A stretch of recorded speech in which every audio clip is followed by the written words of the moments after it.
ब्रह्मानंदमनादि विश्वकुर्दजं सत्यं परम शाश्वतं विद्या यस्य सनातनी निगमभिर्दै। ओम शांति। जनाब सदरे जलसा और इस पिंडाल के नीचे बैठे हुए दीनी और ईमानी भाइयों और अपने घरों में बैठकर हमारी बात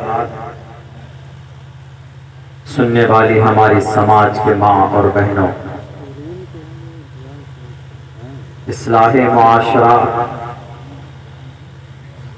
और सीरतुल नबी के बैनर तले खूबसूरत प्रोग्राम मुनाकिद करने वाले अराकीन जलसा अहले बस्ती का दिल की गहराई से शुक्रिया अदा करना चाहता हूँ कि दूसरी बार इस बस्ती में हाजिरी का मौका आप लोगों ने दिया है। मेरे भाइयों, मुझसे पहले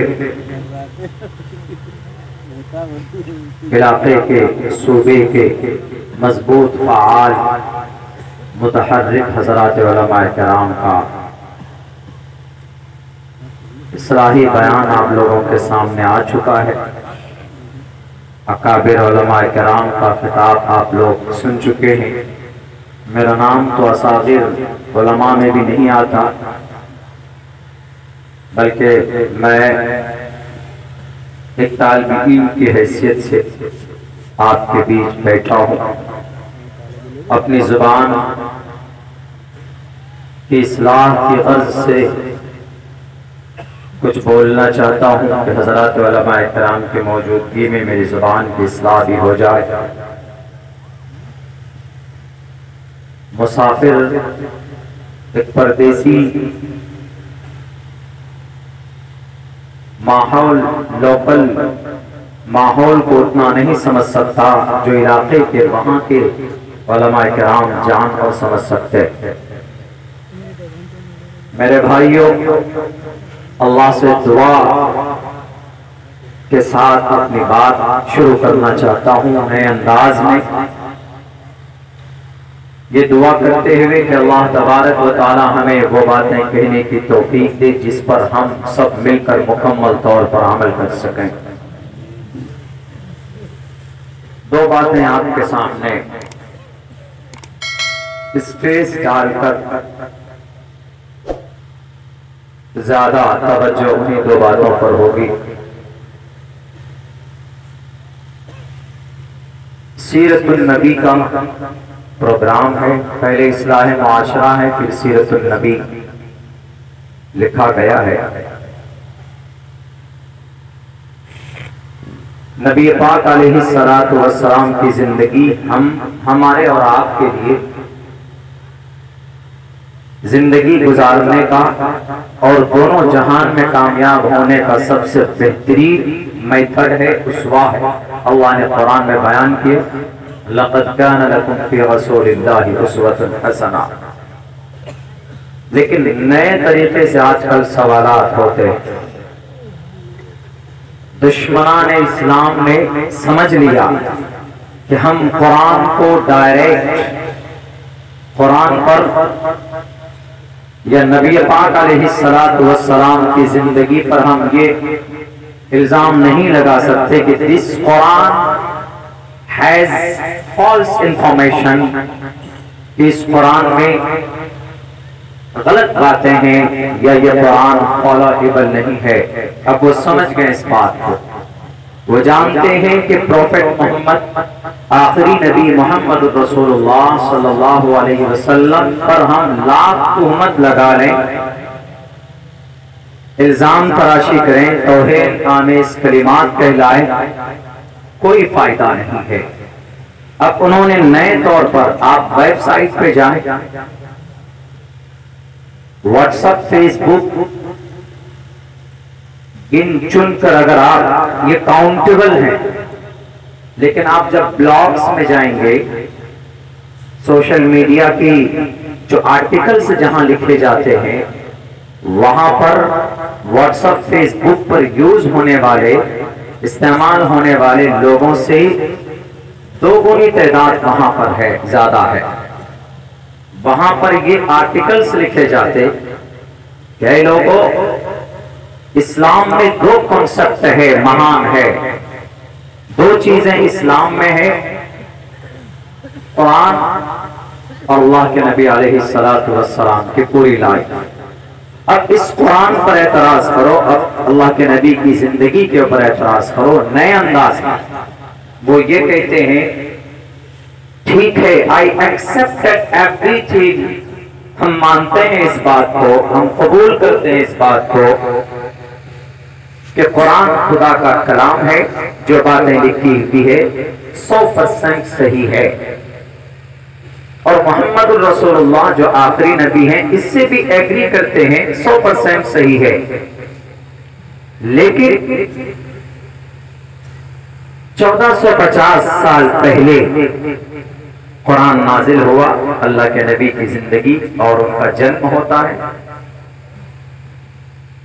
जमाने के रूल के हिसाब से आपका कुरान भी पुराना हो चुका है और अल्लाह के नबी की जिंदगी भी, उनकी सीरत और सुन्नत भी पुरानी हो चुकी है।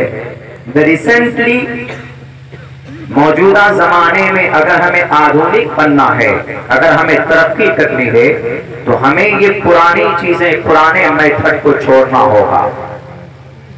एग्जाम्पल देते हैं, वो कैसे, वो समझाते हैं। जैसे आपके पास मोबाइल है, पहले कौन सा मोबाइल यूज करते थे? बटन जिसमें कीबोर्ड हुआ करता था, वो नोकिया का और दूसरे मोबाइल, दूसरे कंपनीज के प्रोडक्ट्स होते थे जो बटन वाले होते। उससे पहले भी वो फोन इस्तेमाल किया जाता था जो सामने माइक की तरह अगर आपको बोलना है तो वो मुंह पे लगाते, कान पे उठाकर सुनने के लिए लगाते, उसको इस्तेमाल करते। लेकिन आहिस्ते आहिस्ते वो चीजें चेंज होती चली गई। कुल्लू जदीदिन लजीज, हर नई चीज को जमाना जल्दी उसको एक्सेप्ट कर ले।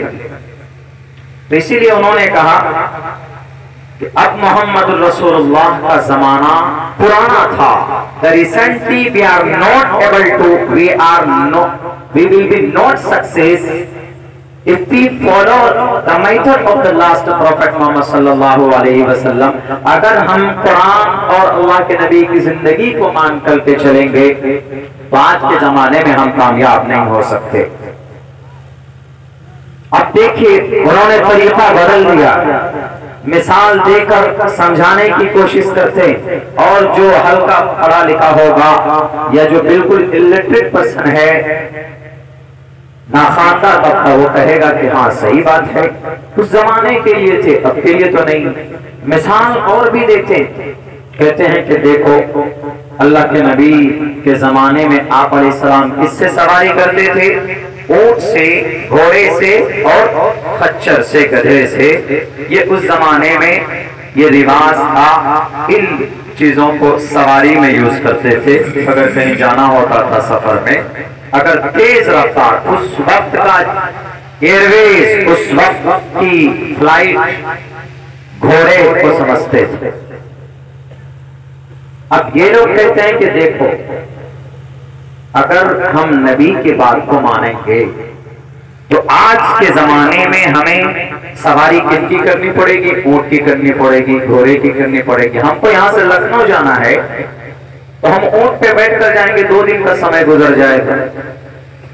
इसीलिए मोहम्मद रसूलुल्लाह की बात है सच्ची कि आप ऊंट पर सवारी करते थे, लेकिन अब मोहम्मद का जमाना अगर मानेंगे तो हमें लखनऊ पहुंचने के लिए 2 दिन का समय चाहिए।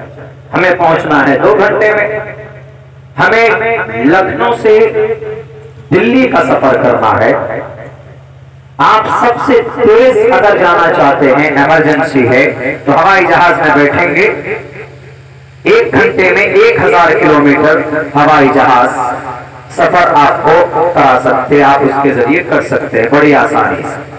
अगर थोड़ा और आराम से जाना चाहते हैं, इत्मीनान से खाते पीते सोते लेट बैठ कर आराम से, तो आप राजधानी का टिकट बनाइए, तेजस का टिकट बनाइए, बुलेट ट्रेन का बना लीजिए। भले ही वो बुलेट ट्रेन जाकर भैंस से टकरा जाती है बार बार, वो अलग मामला, लेकिन आप आराम से जा सकते हैं। अब वो कहेगा कि देखो अगर आपको लखनऊ से दिल्ली जाना हो तो आप फ्लाइट लेते, मोहम्मद रसूलुल्लाह के मेथड को अप्लाई नहीं कर रहे हैं आप। आज के जमाने में अगर आपको तेज रफ्तार सवारी पे जाना हो तो आप घोड़े का इस्तेमाल करेंगे, तब भी आप 2 दिन से पहले दिल्ली नहीं पहुंच सकते। अगर कंटिन्यू चलते रहे तो ऊंट से जाएंगे तो 1 महीने लग जाएंगे, गधे से गए तो लोग जमाना कहेगा कि ये गधा हो गया, गधे से सवारी कर रहा, मेथड चेंज कर दिया। तो क्या उनके एतराजात, उनके शिकालात और हक है according to the Quran and sharia? क्या हम उनके इस ब्लॉग्स आर्टिकल्स को पढ़कर हम उसको क्या जवाब दे सकते हैं? दलाइल बहुत है। They don't grant your Quran and Sharia, बात के कुरान और हदीस को, कुरान और शरीयत को कम मानते हैं, अकल की दलीलें जल्दी समझ जाते हैं वो।